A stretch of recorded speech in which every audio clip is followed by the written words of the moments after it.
안녕하세요, 여러분. 오늘은 우리가 꼭 알고 있어야 할 건강 정보 하나를 가지고 왔습니다. 나이가 들수록 몸도 예전 같지 않고 작은 병 하나에도 크게 앓는 경우가 많죠. 특히 50대 이후가 되면 면역력이 점점 떨어지기 시작하면서 예전 같으면 그냥 넘어갔을 병들도 이제는 더 조심하고 대비해야 하는 시기가 됩니다. 감기 하나에도 몸살처럼 앓고 입원까지 이어지는 경우도 점점 늘어나고 있는데요. 그래서 지금 이 시기에는 단순히 운동이나 식습관만으로는 부족하고 우리 몸을 미리 지켜주는 백신 접종이 정말 중요한 역할을 하게 됩니다. 그런데 어떤 백신을 맞아야 할지 또 언제 맞는 게 좋은지 정확히 아는 분들은 생각보다 많지 않더라고요. 그래서 오늘은요, 우리가 50 이후에 꼭 맞아야 하는 예방접종들에 대해서 하나하나 자세히 알아보려고 해요. 지금부터 들으실 내용은 단순히 병을 피하는 차원이 아니라 앞으로의 삶의 질을 지키고 사랑하는 가족들과 더 오래 건강하게 함께하기 위한 아주 중요한 이야기입니다. 예를 들어 손주들과 놀다가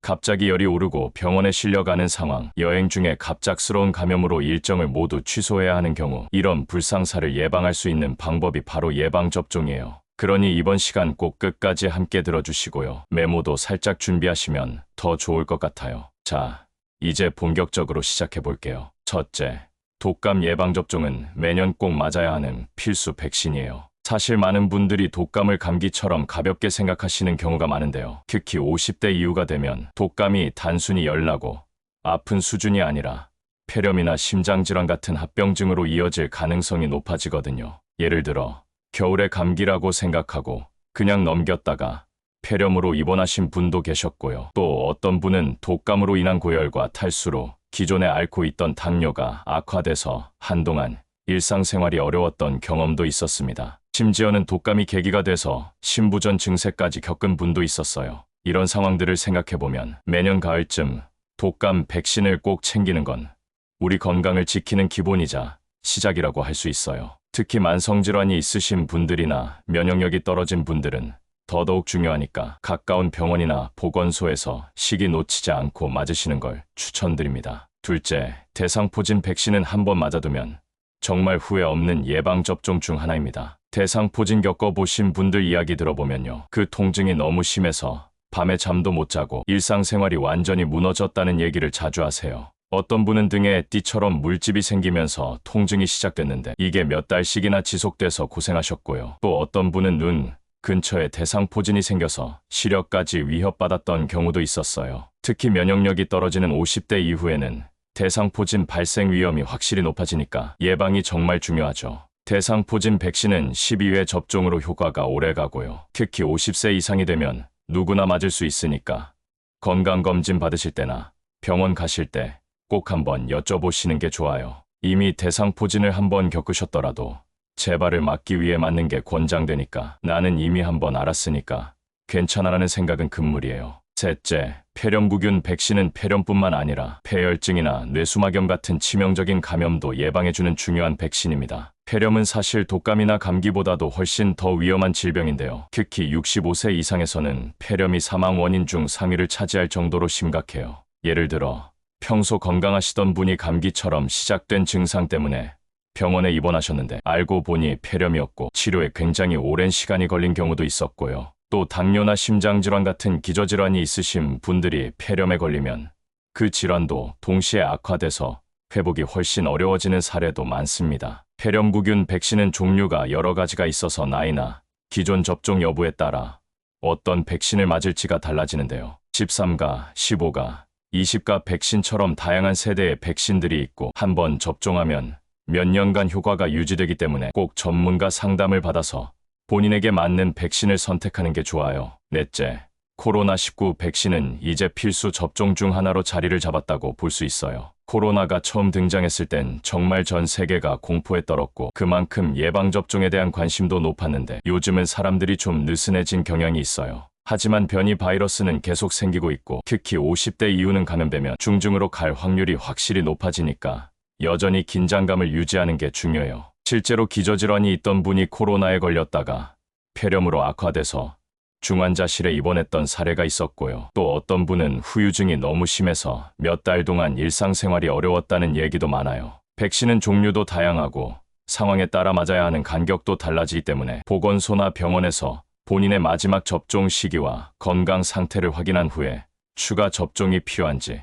꼭 점검해 보시는 게 좋아요. 요즘은 이가 백신처럼 변이에 대응하는 새로운 백신들도 나와 있어서 필요하다면 업그레이드된 백신으로 추가 접종 받으시는 것도 좋은 방법이에요. 다섯째, 파상풍, 디프테리아, 백일해를 한꺼번에 예방해주는 체앱 백신도 꼭 한번 확인해 보셔야 해요. 이 백신은 흔히 아이들만 맞는 걸로 생각하기 쉬운데 사실은 성인도 10년마다 한 번씩 재접종이 필요하거든요. 파상풍 같은 경우는 작은 상처나 찔린 자국 하나에도 감염될 수 있는데 특히 정원에서 일하다가 혹은 낡은 못에 긁히면서 감염된 분들이 꽤 많아요. 예를 들어 손주 자전거 고쳐주다가 손을 살짝 베었는데 병원에 가보니 파상풍 주사를 맞아야 했던 분도 있었고요. 또 오래된 공구 쓰다가 손가락이 찢어졌는데 백신 접종이 오래돼서 다시 맞으신 분도 있었어요. 백일해는 어린아이들에게 위험한 병이긴 하지만 성인도 감염되면 기침이 몇 주씩이나 계속돼서 일상생활에 큰 지장을 줄 수 있어요. 특히 손주들을 자주 돌보시는 분들이나 요양시설에 계신 분들은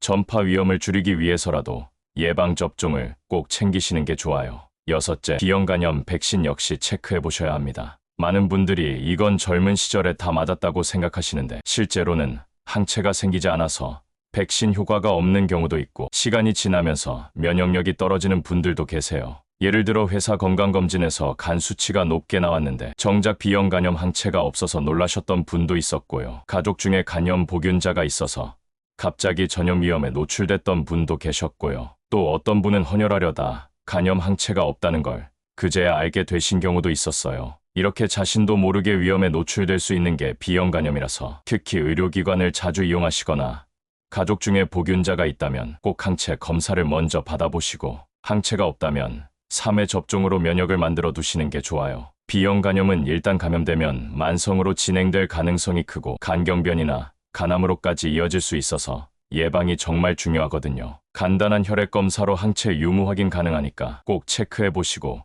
필요하면 백신 맞는 걸 미루지 마세요. 일곱째, A형 간염 백신도 이제는 젊은 사람들만의 백신이 아니에요. 예전에는 A형 간염이 위생 문제와 관련돼서 젊은 층 위주로 유행하는 감염병으로 여겨졌는데 요즘은 중년 이상에서도 항체가 없는 분들이 많고 감염되면 훨씬 더 위험한 경과를 보이는 경우가 많아요. 예를 들어 이번에 한 분이 A형 간염에 걸렸는데 입원까지 하게 되고 회복에 몇 달이 걸렸다는 사례가 있고요. 또 어떤 분은 해외여행 중에 오염된 음식 때문에 감염됐고 복통과 구토, 심한 피로로 일정을 다 망쳤던 경험도 있어요. 특히 A형 간염은 한번 감염되면 증상이 오래 가고 간 기능이 심하게 떨어지기 때문에 회복이 힘든 경우가 많습니다. A형 간염 백신도 B형 간염과 마찬가지로 2회 접종이 필요하고요. 항체 유무는 혈액 검사로 확인 가능하니까 본인의 항체 상태를 먼저 점검한 후에 접종을 결정하시면 됩니다. 특히 외식을 자주 하시거나 해외여행을 계획 중이신 분들 혹은 요즘 같은 시기에 캠핑이나 야외 활동이 잦으신 분들은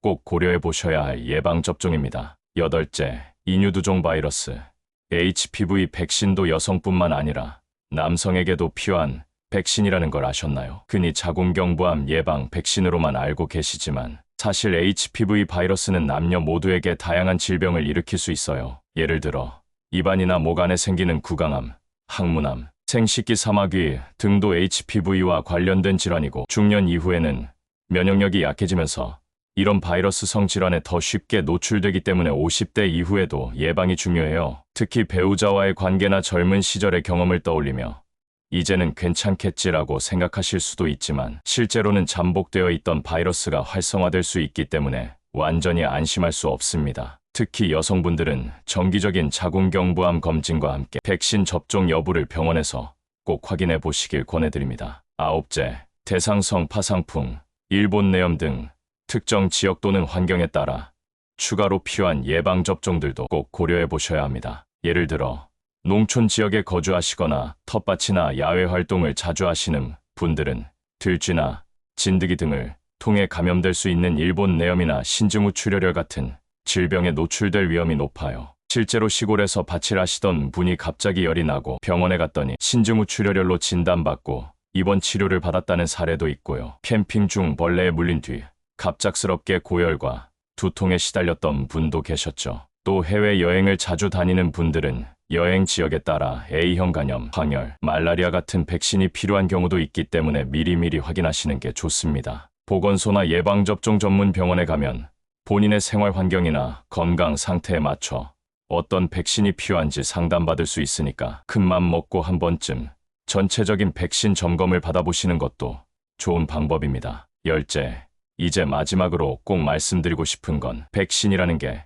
단순히 질병 하나를 막기 위한 수단이 아니라는 점이에요. 예방접종은 결국 우리 삶 전체를 지켜주는 일종의 보험 같은 존재거든요. 특히 요즘 같은 시대엔 질병 하나가 인생을 완전히 바꿔놓을 수 있잖아요. 예를 들어 한 번의 감염으로 몇 달간 일을 쉬게 되거나 병원비 부담 때문에 경제적으로 어려워질 수도 있고 심한 경우에는 가족들과 떨어져 요양을 하게 되는 상황도 생길 수 있어요. 그런 걸 막기 위해서라도 우리가 미리 할 수 있는 준비는 최대한 해두는 게 맞다고 생각해요. 그래서 오늘 말씀드린 50대 이후에 꼭 맞아야 할 예방접종들 다시 한번 잘 정리해서 메모해 두시고요. 가까운 병원이나 보건소에 문의해서 차근차근 하나씩 챙겨보시면 분명 큰 도움이 될 거예요. 오늘 이야기 정리해드리면요. 때 이후엔 대상포진, 폐렴구균, 코로나, 치대, B형 간염, A형 간염, HPV, 환경에 따른 추가 백신, 그리고 전체 백신 점검까지 총 10가지 예방접종을 꼭 챙기셔야 한다는 거고요. 이게 단순히 병을 피하기 위한 게 아니라 건강한 노후와 사랑하는 가족들과의 행복한 시간을 지키기 위한 준비라는 거 꼭 기억해 주셨으면 합니다. 예방접종 하나하나가 여러분의 삶을 훨씬 더 안정적이고 풍요롭게 만들어줄 수 있다는 걸 잊지 마세요. 특히 요즘같이 고령화 사회에서 백신 접종은 선택이 아니라 필수라는 이야기도 많잖아요. 젊었을 땐 무시할 수 있었던 병도 지금은 더 이상 가볍게 넘길 수 없는 시점이 됐습니다. 그리고 백신을 맞는다는 건 나 자신뿐만 아니라 내가 사랑하는 사람들, 특히 어린 손주들이나 면역력이 약한 배우자, 부모님을 지키는 길이기도 해요. 그래서 오늘 이야기 들으시고 나면 이건 꼭 실천해야겠다 하는 마음이 드셨으면 좋겠어요. 오늘 이야기 유익하셨다면 구독과 좋아요, 알림 설정도 부탁드립니다. 여러분의 관심과 응원이 영상 제작에 정말 큰 힘이 됩니다. 앞으로도 건강에 관한 유익한 정보, 삶의 질을 높이는 좋은 이야기들 많이 전해드릴 테니까요. 잊지 말고 함께 해주세요. 고맙습니다.